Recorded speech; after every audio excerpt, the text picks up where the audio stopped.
আসসালামু আলাইকুম। কেমন আছেন সবাই? আশা করি নিশ্চয়ই ভালো আছেন। আজকে আমি আপনাদের সাথে আমার বেডরুমের সম্পূর্ণ একটা ভিডিও আপনাদের মাঝে তুলে ধরব। তো চলুন শুরু করে দেওয়া যাক। আমার বেডরুমে ঢোকার পূর্বে একটা ছোট্ট গলি পড়ে। এই গলিটা পার হয়ে আমার বেডরুম। তো বেডরুমে ঢুকতেই সামনাসামনি একটা আলমারি রেখেছি। এর পাশে মাঝখানটায় আমি আমার বেডটা রেখেছি। বেডের মাথার সাইডটায় আমার একটা জানালা আছে। প্রচুর দিনের বেলা আলো থাকে। দিনের বেলা যেহেতু আমি শ্যুটটা করিনি, রাতের বেলা করেছি, এ কারণে আসলে আলোটা দেখাতে পারছি না। তো আমার এই রুমটায় অনেক আলো আসে, আর রুমটা অনেক বড়। এটা একটা দক্ষিণমুখী রুম, বাতাসও আসে প্রচুর। তো বেডের পাশ দিয়ে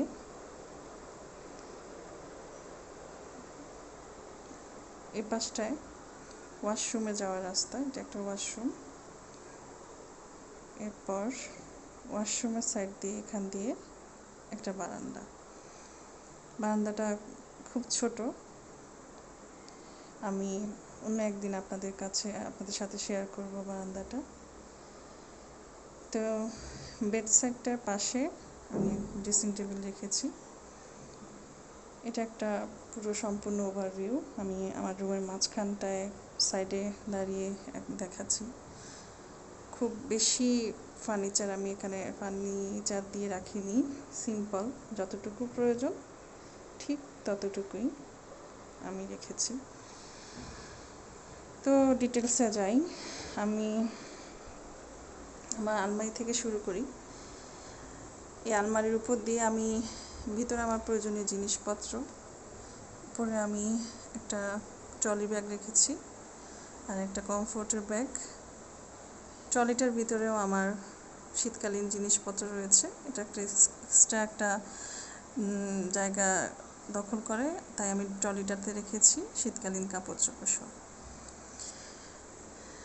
তারপর হচ্ছে আমার বেড।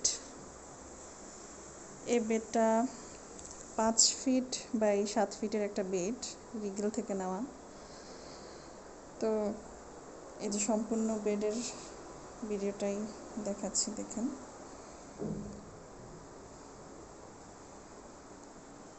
বেডের ডিজাইনটা আমি সামনাসামনি দেখাচ্ছি কাছ থেকে, একটু না হলে বুঝতে পারবেন না। এখান দিয়ে একটু কাজ করা।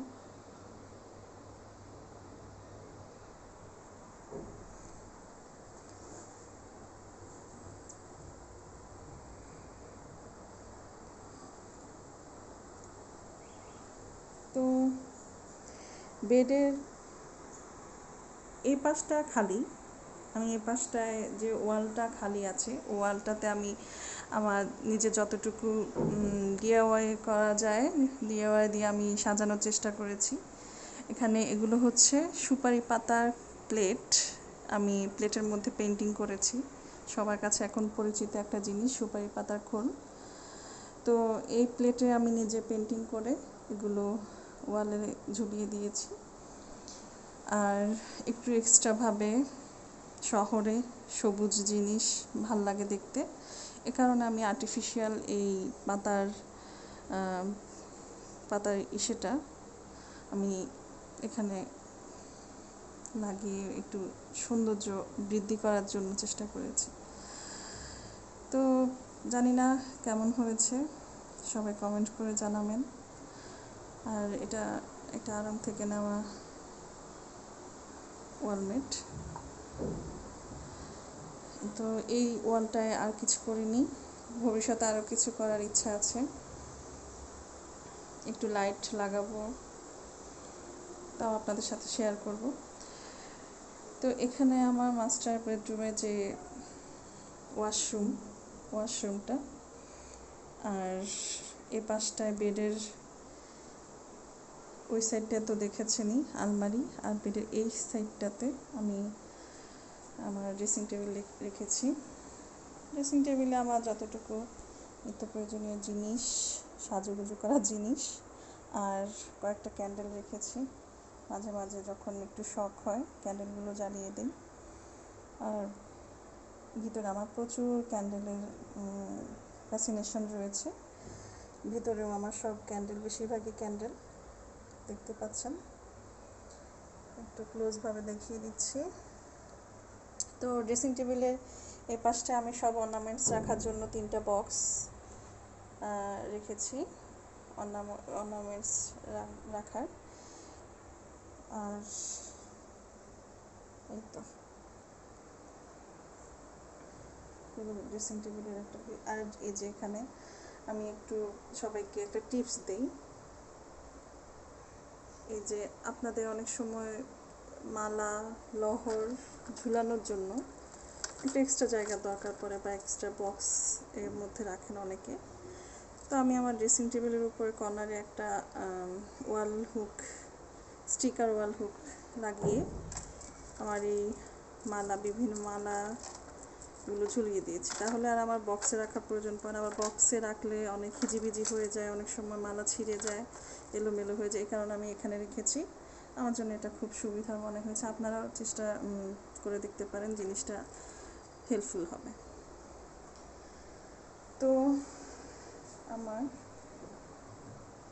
ড্রেসিং টেবিলের পুরো ওভারভিউটা দেখাচ্ছি। ড্রেসিং টেবিলের সম্পূর্ণ যদি ভিডিও দেখতে চান আমাকে কমেন্ট করে জানাবেন, আমি আপনাদেরকে পুরো ডিটেলস ভিডিও আপনাদেরকে দেখাবো। অথবা এই পাশের আলমারিটার যদি ডিটেলস দেখতে চান, ভিতরে কিভাবে আমি গুছিয়ে রেখেছি সেটার একটা ভিডিও আমি তৈরি করে দেখাবো। যদি আপনারা চান তাহলে কমেন্টস করে জানাবেন। তো এই ছিল আমার বেডরুম ট্যুর। কেমন লেগেছে সবাই জানাবেন। ভালো লাগলে লাইক, কমেন্ট, শেয়ার করতে ভুলবেন না। খারাপ লাগলেও যদি কোনো প্রয়োজনীয় টিপস দিতে মনে হয় দিবেন। সবাই ভালো থাকবেন, সুস্থ থাকবেন। আল্লাহ হাফেজ।